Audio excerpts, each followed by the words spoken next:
Hi friends, இன்னைக்கு ஐடிபிஐல இருந்து நம்மளுக்கு அசிஸ்டன்ட் மேனேஜர், ஜூனியர் அசிஸ்டன்ட் மேனேஜருக்கும் எக்ஸிகியூட்டிவ் சேல்ஸ் அண்ட் ஆப்ரேஷன்ஸ் அந்த 2 போஸ்ட்டுக்கும் வேகன்சிஸ் கால்ஃபர் பண்ணியிருக்காங்கங்க. ஸோ எவ்வளோ வேகன்சிஸ் வந்திருக்குன்னு பாருங்க. 800 வேகன்சிஸ் வந்திருக்கு. எதுக்குன்னா நம்மளோட ஜூனியர் அசிஸ்டன்ட் மேனேஜருக்கு, அதே மாதிரி எக்ஸிகியூட்டிவ் சேல்ஸ் அண்ட் ஆப்ரேஷனுக்கு 1300 வேகன்சிஸ் வந்திருக்குங்க. ஸோ ஓவராலா ஒரு 2100 வேகன்சிஸ் இருக்கு. ஸோ இதுல வந்து ஏஜ், குவாலிஃபிகேஷன் எல்லாமே நவம்பர் 1 உங்களுக்கு வந்து கம்ப்ளீட் ஆயிருக்கணும். இவங்க சொன்ன ஏஜ் எல்லாமே. ஸோ அட்வர்டைஸ்மெண்ட் இன்னைக்கு தாங்க வந்திருக்கு. ஆன்லைன்ல தான் நீங்க ரெஜிஸ்டர் பண்ண முடியும், அப்ளை பண்ண முடியும். என்னைக்கு வரைக்கும் நீங்க அப்ளை பண்ணலாம் அப்படின்னு பாத்தீங்கன்னா டிசம்பர் 6 தாங்க லாஸ்ட் டேட்டு.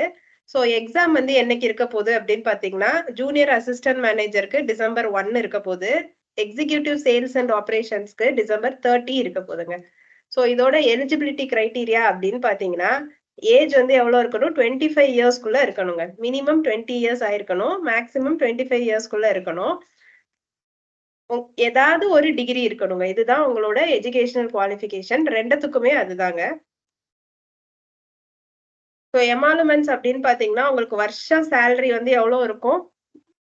அசிஸ்டன்ட் மேனேஜருக்கு 6.14 இருந்து 6.50 லேக்ஸ் வரைக்கும் இருக்குங்க.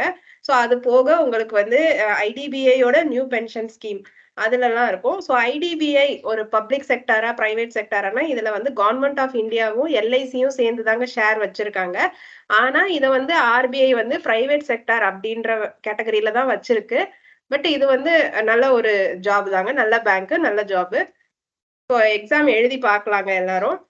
இப்போ ஜேஎம்ஜிஎஸ் அதாவது ஜூனியர் அசிஸ்டன்ட் மேனேஜரா நீங்க போறீங்க அப்படின்னா 3 இயர்ஸ் உங்களுக்கு கம்ப்ளீட் ஆனோடனே நீங்க நெக்ஸ்ட் ப்ரமோஷனுக்கு எலிஜிபிள் ஆயிடுவீங்க. வேறஸ் அந்த எக்ஸிகியூட்டிவ் சேல்ஸ் அண்ட் ஆப்ரேஷன்ஸ் அதுல வந்து நீங்க நெக்ஸ்ட் கன்ஃபார்ம் ஆகுறது ஜூனியர் அசிஸ்டன்ட் மேனேஜரா தான் கன்ஃபார்ம் ஆவீங்க. அது வந்து கான்ட்ராக்சுவல் ஜாப். 1 இயர் வந்து நீங்க கான்ட்ராக்ட்ல தான் இருப்பீங்க. எதுல?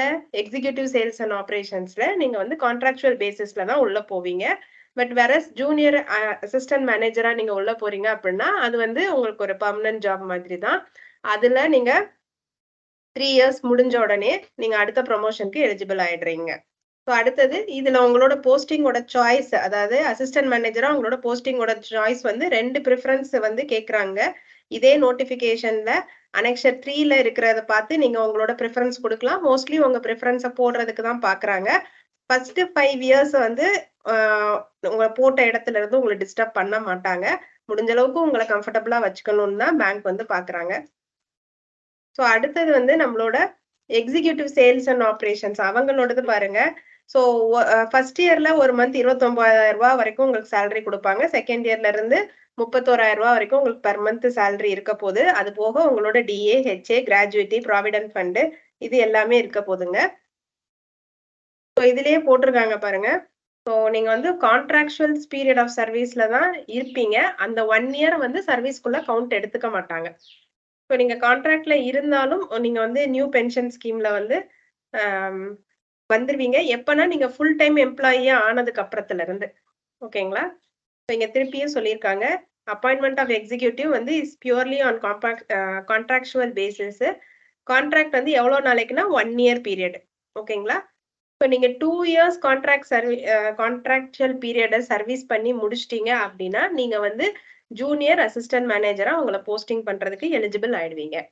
இதே இது நீங்க உள்ள போகும்போதே ஜூனியர் அசிஸ்டன்ட் மேனேஜரா போய் 3 இயர்ஸ் சர்வீஸ் முடிச்சிருந்தீங்க அப்படின்னா நீங்க அதுக்கு மேல இருக்கிற கேடருக்கு ப்ரமோஷனுக்கு எலிஜிபிள் ஆயிடுறீங்க. ஸோ இந்த டெஸ்ட் எப்படி இருக்க போகுது, செலெக்ஷன் ப்ராசஸ் பார்க்க போறோம் அடுத்து. ஸோ 2க்குமே ஒரே மாதிரி தாங்க. ஒரு ஆன்லைன் டெஸ்ட் இருக்க போகுது, அதுக்கப்புறம் டாக்குமெண்ட் வெரிஃபிகேஷன், பர்சனல் இன்டர்வியூ, அதுக்கப்புறம் ஒரு மெடிக்கல் டெஸ்ட் இருக்க போதுங்க. ஸோ இந்த டெஸ்ட்ல வந்து ஆன்லைன் டெஸ்ட்ல என்னென்ன ஏரியாஸ்லாம் வந்து உங்களுக்கு செக் பண்ண போறாங்க அப்படின்னா ரீசனிங் இருக்கு, ஆப்டிடியூட் இருக்கு, இங்கிலீஷ் இருக்கு, அது போக பேங்கிங் அவேர்னஸ் இருக்கு. ஸோ மொத்தமா வந்து 2 ஹவர்ஸ்க்கு எக்ஸாம்ங்க. எக்ஸாம் வந்து 2 ஹவர்ஸ், 200 கொஸ்டின்ஸ் இருக்கும், 200 மார்க்ஸ். ஓகேங்களா? ஸோ இது ஐடிபிஐ எப்போ வேணாலும் அவங்களோட டேர்ம்ஸ் அண்ட் கண்டிஷன்ஸை மாத்திக்கலாம். ஸோ ராங் ஆன்சருக்கு 0.25 நெகட்டிவ் மார்க்கும் இருக்கு. ஸோ அவங்க மினிமம் ஸ்கோர் எவ்வளோ சொல்றாங்களோ அதை வந்து நம்ம கண்டிப்பா வாங்கியிருக்கணும். ஸோ டெஸ்ட் முடிஞ்சோடனே உங்களுக்கு டாக்குமெண்ட் வெரிஃபிகேஷன், மெடிக்கல் டெஸ்ட், அதுக்கப்புறம் பர்சனல் இன்டர்வியூ, எல்லாமே முடிஞ்சதுக்கு அப்புறம் தான் அப்பாயின்மெண்ட் கொடுப்பாங்க. நேஷனாலிட்டி வந்து நம்ம இந்தியனா தாங்க இருக்கணும். ஸோ இங்க ஏஜ் ரிலாக்சேஷன்ஸ் கொடுத்துருக்காங்க. கேட்டகரி வைஸ் ஏஜ் ரிலாக்சேஷன்ஸ் இருக்கு. அதை நீங்க பார்த்துக்கோங்க. ஸோ நான் இந்த நோட்டிஃபிகேஷனையும் நம்மளோட டிஸ்கிரிப்ஷன்ல பின் பண்றேன். ஸோ ரெண்டுமே ஏதாவது ஒரு டிகிரி தான். ஸோ இது ஆல்ரெடி நம்ம டிஸ்கஸ் பண்ண அதே பாயிண்ட் தான். உங்களுக்கு கம்ப்யூட்டர் நாலேஜ் கொஞ்சம் இருக்கணும். அப்ளை பண்றதுக்கு நீங்க உங்களோட பர்சனல் இமெயில் ஐடியோ இல்ல மொபைல் நம்பரோ வேலிடா வச்சிருக்கணுங்க. அது போக உங்களோட போட்டோகிராஃப்ஸ், தம்ப் இம்ப்ரெஷன், இந்த declaration, hand return declaration, signature எல்லாமே அனெக்ஷர் 1ல என்ன கேபில இருக்கணும் அப்படின்னு சொன்ன டீடைல்ஸ் எல்லாமே கொடுத்துருக்காங்க. அதை வாசிச்சுட்டு அதே மாதிரி நீங்க ப்ரொடியூஸ் பண்ணிக்கோங்க. ஸோ நீங்க வந்து சிக்னேச்சரோ இல்ல இந்த ஹேண்ட் ரிட்டன் டிக்ளரேஷனையோ கேபிட்டல் லெட்டர்ல எழுதக்கூடாதுங்க. அப்படி எழுதுனீங்கன்னா அதை வந்து கன்சிடர் பண்ண மாட்டாங்க. அப்ளிகேஷன் ப்ரொசீஜர் நீங்க ஆன்லைன்ல தாங்க அப்ளை பண்ண முடியும். அவங்களோட வெப்சைட்ல போய் தான் நீங்க அப்ளை பண்ண முடியும். அவங்களோட வெப்சைட் இங்க இருக்கு பாருங்க, www.idbibank.in. அதுல வந்து கேரியர்ஸ் இல்ல கரண்ட் ஓப்பனிங்ஸ்ல போயிட்டு recruitment of junior assistant manager or recruitment of executive operation and சேல்ஸ்ல அப்ளை ஆன்லைன், அப்புறம் நியூ ரெஜிஸ்ட்ரேஷன் இதை கொடுத்து நீங்க உள்ள கொடுக்க வேண்டியதான். உங்களுக்கு தேவையான டாக்குமெண்ட்ஸ் எல்லாம் கையில எடுத்து வச்சுட்டு ஆரம்பிங்க. ஸோ முடிச்சதுக்கு அப்புறம் ஒவ்வொரு பேஜ் முடிச்சதுக்கு அப்புறம் சேவ் நெக்ஸ்ட் அப்படின்னு கொடுத்துட்டே வருவீங்க. கம்ப்ளீட் ரெஜிஸ்ட்ரேஷன் பட்டன் அப்படின்னு கடைசியா ஒண்ணு இருக்கும். அதை கிளிக் பண்றதுக்கு முன்னாடி உங்களுக்கு ப்ரிவ்யூ எல்லாம் காட்டும். ப்ரிவ்யூல எனி சேஞ்சஸ் இருந்தா அப்பயே சேஞ்ச் பண்ணிருங்க. ஒன்ஸ் நீங்க கம்ப்ளீட் ரெஜிஸ்ட்ரேஷன் பட்டன் கொடுத்ததுக்கு அப்புறம் உங்களால எந்த சேஞ்சும் பண்ண முடியாதுங்க. ஸோ இங்கேயும் அதே தான் கொடுத்துருக்காங்க. வேலிடேட் யுவர் டீடைல்ஸ், அதுக்கப்புறம் சேவ் நெக்ஸ்ட் கொடுங்க. So click on preview tab, அதுக்கப்புறம் வெரிஃபை த என்டையர் அப்ளிகேஷன், அதுக்கப்புறம் கம்ப்ளீட் ரெஜிஸ்ட்ரேஷன் பட்டன் கொடுங்க. கம்ப்ளீட் ரெஜிஸ்ட்ரேஷன் கொடுத்ததுக்கு அப்புறம் தான் உங்களுக்கு அந்த பேமெண்ட் வந்து ஓப்பன் ஆகும். ஸோ பேமெண்ட் முடிச்சதுக்கு அப்புறம் உங்களோட ஹோல் ரெஜிஸ்ட்ரேஷன் ப்ராசஸ், அதாவது உங்க அப்ளிகேஷன் ப்ராசஸ் வந்து கம்ப்ளீட் ஆகுது. ஃபீஸ் பார்த்தீங்கன்னா, அதாவது இந்த எக்ஸாம் ஃபீஸ் வந்து எஸ்சி, எஸ்டி இல்ல பிசிக்கலி சேலஞ்சுக்கு மட்டும் 200 ரூபாய், மீதி எல்லாருக்கும் 1000 ரூபாங்க. ஸோ பேங்க் டிரான்சாக்ஷன் சார்ஜஸ்லாம் நம்மளுக்கு தான், கேண்டிடேட் தான் பேர் பண்ணிக்கணும். ஸோ இதுக்கப்புறம் உங்களுக்கு வந்து இ ரிசிப்ட் வந்துச்சுன்னா உங்களோட டிரான்சாக்ஷன் வந்து சக்சஸ்ஃபுல். ஸோ இ ரிசிப்ட் எல்லாத்தையும் ஒரு நல்ல இடத்துல சேவ் பண்ணி வச்சுக்கோங்க. அப்ளிகேஷனையும் சேவ் பண்ணி வச்சுக்கோங்க. முடிந்தா ஒரு ஹார்ட் காப்பி பிரிண்ட் அவுட் எடுத்து பத்திரமா வச்சுக்கோங்க. ஸோ இந்த சர்டிஃபிகேட்ஸ்லாம் வேணும்னு சொல்லியிருக்காங்க. ஏஜை நீங்க ப்ரூஃப் பண்றதுக்கு 10th இல்ல 12th சர்டிஃபிகேட், இல்ல உங்களோட டிசி இல்லைன்னா உங்க பர்த் சர்டிஃபிகேட், அப்புறம் எஜுகேஷன்னா 10th 12th மார்க் ஷீட் இதெல்லாம் வேணும். அப்புறம் கேஸ்ட் சர்டிஃபிகேட், கம்யூனிட்டி சர்டிஃபிகேட் வச்சிருந்தீங்கன்னா அதுவும் வேணும். ஒர்க் எக்ஸ்பீரியன்ஸ் ஏதாவது இருந்தா ப்ரையர் அந்த சர்டிஃபிகேட், போட்டோ ஐடி கார்டு வந்து உங்களோட PAN, passport, driving licence, voter ID இதெல்லாம் வந்து நீங்க இது பண்ணிக்கலாம், வச்சுக்கலாம். ஸோ இதெல்லாம் அடுத்து அந்த டிசபிலிட்டிக்கு என்னென்ன சர்டிஃபிகேட்ஸ் கொடுக்கணும் அந்த மாதிரி இன் டீட்டெயில் கொடுத்துருக்காங்க.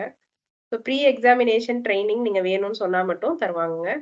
SC, ST and OBC category கேண்டிடேட்ஸ்க்கு மட்டும்தான் தராங்க.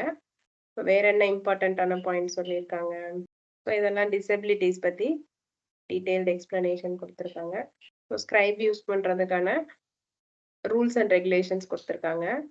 ஸோ அடுத்த அனெக்ஷர் 1 அதில் வந்து இந்த ஸ்பெசிஃபிகேஷன்ஸ் என்னென்ன கேபிஸ்குள்ள என்ன டைமென்ஷன்ஸ்குள்ள நீங்கள் வந்து ஸ்கேன் பண்ணணும் அப்படின்ற டீட்டெயில்ஸ்லாம் கொடுத்துருக்காங்க. ஸோ இது வந்து ரொம்ப ஒரு ஈஸியான எக்ஸாமுங்க. ஒரு லெவல் ஆஃப் எக்ஸாம் தான் உங்களுக்கு. ஒரே ஒரு அதாவது ப்ரிலிம்ஸ் மெயின்ஸ் 2 இல்லை, ஒரே ஒரு எக்ஸாம் தான். ஸோ ஈஸியா கிளியர் பண்ணி ஐடிபிஐல நீங்க வந்து ஒரு ஜூனியர் அசிஸ்டன்ட் மேனேஜரா போயிடலாம். ஆல் த வெரி பெஸ்ட்டுங்க. ஸோ நம்மளோட எஸ்பிஐ கிளர்க்குக்கான ஃப்ரீ டெஸ்ட் சீரீஸ் பேட்ச் போயிட்டு இருக்கு. ஸோ ஐடிபிஐ ப்ரிப்பேர் பண்ணணும்னு நினைக்கிறவங்க ஐடிபிஐ பேட்ச் வந்து ஸ்டார்ட் பண்ண போறோம். ஸோ அதுக்கு நீங்க என்ரோல் பண்ணிக்கலாம்.